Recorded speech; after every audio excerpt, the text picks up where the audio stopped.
안녕하세요 여러분 충격적인 소식입니다. 도널드 트럼프 미국 대통령이 베네수엘라 대통령을 기습 체포한 지 불과 며칠 만에 이번엔 나토, 동맹국 덴마크의 영토인 그린란드를 군사력으로라도 차지하겠다고 공개 선언했습니다. 백악관 대변인은 미군 활용은 언제나 최고 사령관의 선택지라며 무력 사용 가능성을 공식 확인했고 트럼프의 최측근 스티븐 밀러는 그린란드의 미래를 두고 미국과 군사적으로 싸우려는 나라는 없을 것이라고 노골적으로 위협했습니다.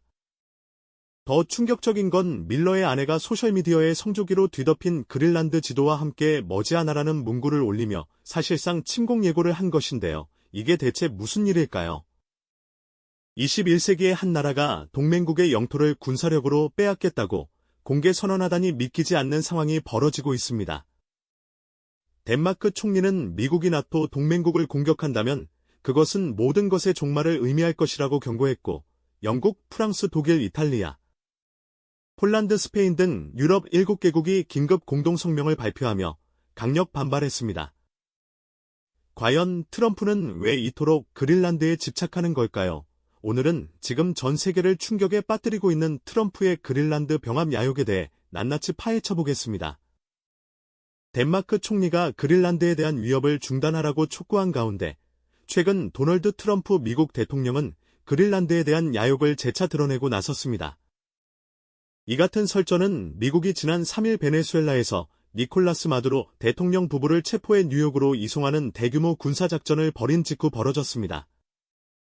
트럼프 대통령은 기자들에게 우리는 국가 안보 차원에서 그린란드가 필요하다고 설명했는데요. 그는 덴마크의 반자치령인 그린란드를 미국에 병합할 수 있다는 주장을 여러 차례 반복해왔습니다. 트럼프 대통령은 애틀랜틱과의 인터뷰에서 안보를 위해 그린란드가 꼭 필요하다며 베네수엘라 다음 표적이 그린란드가 될 수 있다는 점을 노골적으로 시사했습니다. 이런 주장에 대해 메테 프레데릭센 덴마크 총리는 미국은 덴마크 왕국에 속한 세 국가 중 어느 하나도 합병할 권리가 없다고 강하게 반발했고 옌스 프레데리큰 일센 그린란드 총리는 미국이 그린란드를 통제한다는 생각은 환상이라고 표현하며 선을 그었습니다. 그렇다면 트럼프는 왜 그토록 그린란드를 원하는 걸까요? 2025년 백악관으로 복귀한 이후 트럼프 대통령은 그린란드의 전략적 위치와 풍부한 광물 자원을 언급하며 이 섬에 대한 오랜 관심을 다시 한번 드러냈습니다. 캐롤라인 레빗 백악관 대변인은 트럼프 대통령은 그린란드 획득이 미국의 국가안보 우선 과제이며 북극 지역에서 우리의 적들을 억제하는 데 필수적이라는 점을 분명히 해왔다고 밝혔습니다. 이어 트럼프 대통령과 그의 팀은 이러한 중요한 외교 정책 목표를 추구하기 위해 다양한 옵션을 논의하고 있다며 물론 미군을 활용하는 것은 언제나 최고 사령관 군통수권자의 선택지의 하나라고 말했습니다. 군사력을 동원해서라도 그린란드를 장악하겠다는 미국의 의지가 드러나는 대목입니다. 아울러 그린란드의 통제권을 확보하기 위한 무력 사용 가능성도 배제하지 않았는데 이에 북대서양 조약기구 나토 회원국이자 전통적으로 미국과 긴밀한 관계를 유지해온 덴마크는 경악했습니다. 트럼프 대통령은 우리는 이 문제를 풀어나가야 할 것이라면서 우리에게는 광물이 아니라 국가 안보를 위해 그린란드가 필요하다고 강조했습니다. 특히 그는 그린란드 인근 북극 해역에서 활동하는 중국과 러시아 선박들을 잠재적인 위협으로 지목했는데요. 트럼프는 지금 그린란드에는 러시아와 중국 선박들이 도처에 깔려 있다며 위기감을 조성했습니다. 미국의 북극연구소는 중국과 러시아가 최근 몇 년간 북극 지역에서 군사적 역량을 강화해오고 있으며 미국이 이 지역에서 더욱 존재감을 확대해야 한다고 조언한 바 있습니다. 사실 트럼프 대통령은 지난 1기 행정부 시절 처음으로 그린란드 매입 이야기를 꺼냈었는데요. 2019년 당시 덴마크와 그린란드 정부는 그린란드는 매물 대상이 아니라며 강하게 반발했습니다. 돌발 발언으로 느껴질 수 있지만 사실 그린란드에 대한 미국의 관심은 전혀 새로운 소식이 아닙니다. 1867년 러시아로부터 알래스카를 매입한 후 윌리엄 수워드 미국 국무장관은 그린란드도 덴마크로부터 매입하고자 협상을 주도했으나 합의에 실패했습니다. 이후 1946년 미국은 국가안보에 필수적이라며 다시 한번 그린란드 매입에 관심을 표하며 오늘날 가치로 약 1조 7천억 원에 달하는 1억 달러를 제안했지만 덴마크는 이를 거절했습니다. 그렇다면 그린란드가 이토록 중요한 이유는 무엇일까요? 오랫동안 그린란드는 미국의 전략적 관심 대상이었습니다. 제2차 세계대전 중 나치 독일이 덴마크 본토를 점령하자 미국은 그린란드의 진출에 섬 전역에 군사기지와 무선 통신소를 세웠습니다. 종전 이후에도 미군은 이 섬에 계속 남았고 비도픽 우주기지 구 툴레 공군기지도 미국이 줄곧 운영해왔습니다. 1951년 미국은 덴마크와 정식으로 방위협정을 체결하며 군사기지를 건설 및 유지할 권리를 인정받는 한편 그린란드 방위의 핵심적인 역할을 맡게 됐습니다. 덴마크 왕립 국방대학의 마크 야콥센 부교수는 러시아가 미군을 향해 미사일을 발사한다면 그 핵미사일의 최단 경로는 바로 북극과 그린란드를 통과하는 것이라며 그렇기에 비도픽 우주기지는 미국 본토 방어에 있어 핵심이라고 설명했습니다. 그린란드는 그린란드, 아이슬란드, 영국을 잇는 이른바 지우케 갭의 핵심 지점입니다. 나토는 냉전 시대부터 이 해역을 통해 러시아 해군의 대서양 진출을 감시해왔습니다. 지난 3월에는 JD 벤스 미국 부통령이 해당 기지를 방문해 그린란드인들에게 미국과 협상하라고 촉구하기도 했습니다. 그린란드는 전략적 위치뿐만 아니라 풍부한 천연자원으로도 높은 관심을 받고 있는데요. 이곳에는 우라늄, 철, 히토류 광물 등이 매장돼 있습니다. 히토류는 스마트폰과 TV 화면 등 일상 기술 물건의 필수적인 17가지 금속 원소군을 가리키는데 그린란드에는 세계 최대 규모의 미개발 히토류 자원이 매장된 것으로 추정됩니다. 특히 최근 중국이 히토류 독점으로 미국을 압박하면서 대안 마련이 절실한 상황입니다. 히토류는 전기차 풍력 터빈 군사 장비 등의 필수적인 광물이기 때문입니다. 또한 이곳에는 루비 사파이어는 물론 금 플래티넘 아연 납도 매장돼 있으며 석유와 천연가스 자원도 있는 것으로 추정되고 있습니다.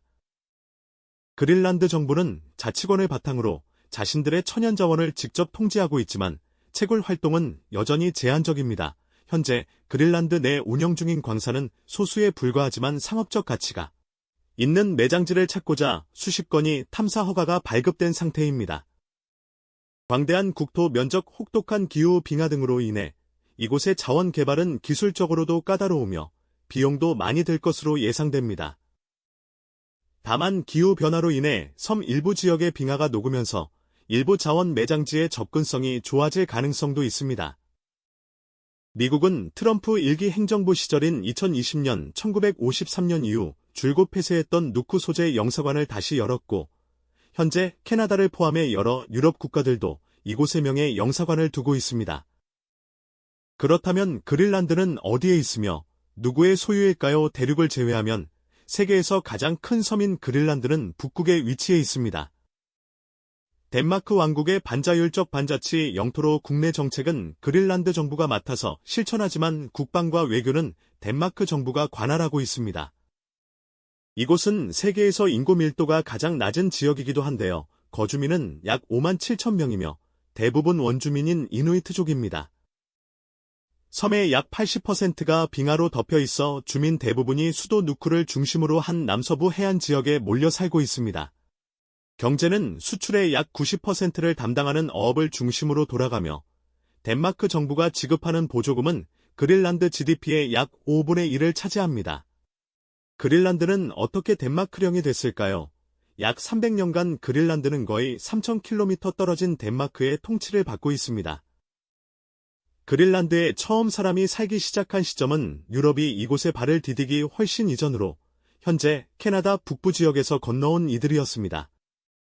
그린란드에 기록된 유럽 역사는 아이슬란드에서 온 노르드인들이 이 섬에 정착지를 건설한 서기 985년으로 거슬러 올라갑니다. 이후 13세기에는 노르드인 주민들이 노르웨이 국왕에게 충성을 맹세하며 그린란드는 비록 관리 감독은 느스네스나 노르웨이의 영토로 편입됐습니다. 그러던 1380년 왕국 연합 과정을 통해 그린란드도 법적으로 덴마크의 통치를 받게 됩니다. 그러나 수세기간 이곳에서 덴마크의 영향력은 미미했고 1450년경에는 초기 노르드인 정착지가 사라졌습니다.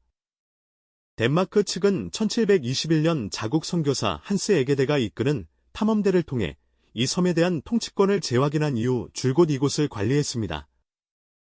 이후 그린란드는 식민지 형태로 덴마크가 통치했으며 1953년 덴마크 왕국에 공식 편입되며 그린란드 주민들도 공식적으로 덴마크 국민이 됐습니다. 1979년에는 국민투표를 통해 국방과 외교를 제외한 분야의 자치를 인정받았고 2009년 제정된 자치법을 통해 더욱더 폭넓은 자치권을 부여받았는데 여기에는 독립 여부를 묻는 국민투표를 실시할 권리도 포함됩니다. 트럼프 대통령은 자국의 그린란드 특사로 제프 랜드리 루이지애나 주지사를 임명했는데요. 랜드리는 군인 출신이자 전직 경찰관입니다. 2023년 주지사로 선출되기 전에는 미국 하원 의원과 루이지애나주 법무장관을 역임했습니다. 랜드리 주지사는 특사라는 새 역할이 자신의 주지사 일에 영향을 미치지 않을 것이며 미국의 그린란드 병합에 도움이 되는 자원봉사 역할을 맡게 돼 영광이라고 말했습니다. 그간 랜드리 특사는 그린란드에 관해 강경한 목소리를 유지해왔는데요. 지난해 1월에는 X 계정을 통해 트럼프 대통령이 절대적으로 옳다 우리는 그린란드가 미국에 병합되도록 해야 한다. 그들에게도 위대한 일이고 우리에게도 위대한 일이다 해내자라고 주장했습니다. 특사는 비공식 임명으로 공식 외교관과 달리 주재국의 승인이 필요하지 않습니다. 그렇다면 트럼프의 요구에 대한 반응은 어떨까요? 옌스 프레데리크 닐센 그린란드 총리는 그린란드는 미국 및 다른 국가들과 협력할 의사는 있지만 반드시 협력은 상호 존중을 전제로 이루어져야 한다고 밝혔습니다. 닐센 총리는 우리의 미래는 우리가 스스로 결정한다며 그린란드는 그린란드인들의 것이며 우리의 영토 보전성은 반드시 존중받아야 한다고 강조했습니다. 프레데릭센 덴마크 총리는 미국이 그린란드를 병합해야 한다는 식의 이야기는 정말로 터무니없다고 반박했습니다. 이어 덴마크 고로 그린란드는 나토 회원국이며 동맹체의 안보 보장을 받고 있다고 지적하며 이미 과거 방위 협정을 통해 미국은 그린란드에 접근할 수 있는 상황이라고 밝혔습니다. 영국과 프랑스, 독일, 이탈리아, 폴란드, 스페인, 덴마크 등 7개국은 공동성명에서 그린란드는 그린란드 주민의 것으로 덴마크와 그린란드 관련 사안을 결정하는 주체는 오직 덴마크와 그린란드뿐이라고 강조했습니다. 한편 유럽연합의 아니타 히퍼 외교안 보담당 대변인에 따르면 유럽연합은 국가 주권 영토 보전성 국경 불가침의 원칙을 계속 수호하고 지켜나가겠다는 입장입니다. 흥미로운 사실은 올해 1월 실시한 여론조사에 따르면 그린란드 주민의 85%가 미국에 속하는 것을 원하지 않는 것으로 나타났다는 점입니다. 여러분, 오늘은 트럼프 대통령의 그린란드 병합 발언과 관련된 국제 정세에 대해 알아봤습니다. 베네수엘라에 이어 나토, 동맹국의 영토까지 노리는 트럼프의 팽창주의 정책은 국제사회에 큰 충격을 주고 있으며 이 문제는 앞으로도 계속 주목받을 것으로 보입니다. 좋은 정보가 되셨다면 구독과 좋아요 부탁드립니다. 감사합니다.